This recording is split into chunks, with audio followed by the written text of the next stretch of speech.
প্রিন্টিংয়ের একটু upgraded version, আর একটু যেন ফাস্ট করা যায় এটা, ঠিক আছে। এটা হচ্ছে এনগ্রেভড রোলার তৈরি করা হয় ব্লকের মতো,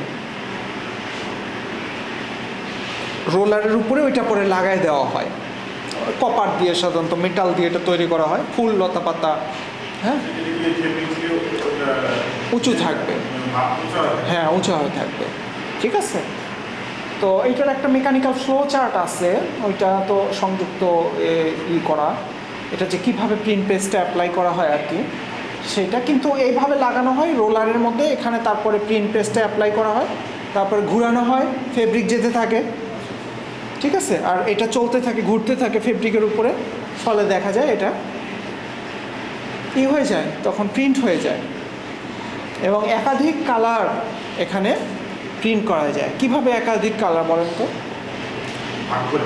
হ্যাঁ, এইটা একটা অংশ হইল প্রিন্ট, এইটা একটা কালার, এক একটা কালার আপনি দিয়ে দিলেন, কালারটার একটা ফ্লো চার্টের মতো থাকে এখানে, যে এখানে আপনার থাকে যে এইভাবে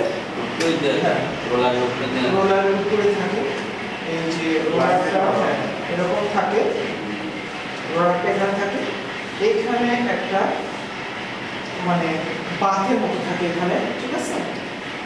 এখানে এই কালারটা দেওয়া ওয়ে থাকে, ঠিক আছে। একবার দিলে হয় না, রিফিল করতে হয়,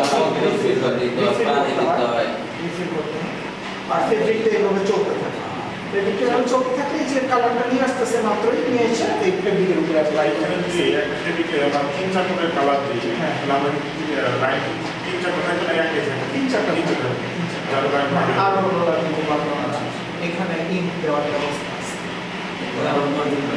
আলাদা উপর ডিপেন্ড করে রোলার এখানে আমরা দেওয়ার ব্যবস্থা আছে, আমরা দিতে পারবো এইভাবে। যতগুলো রোলার তত ইচ্ছা এখানে কালি দেওয়া যাবে বা ইঙ্ক দেওয়া যাবে, প্রিন্ট পেস্ট দিয়ে দিলে ওইটা তখন অ্যাপ্লাই হয়ে যাবে এইভাবে।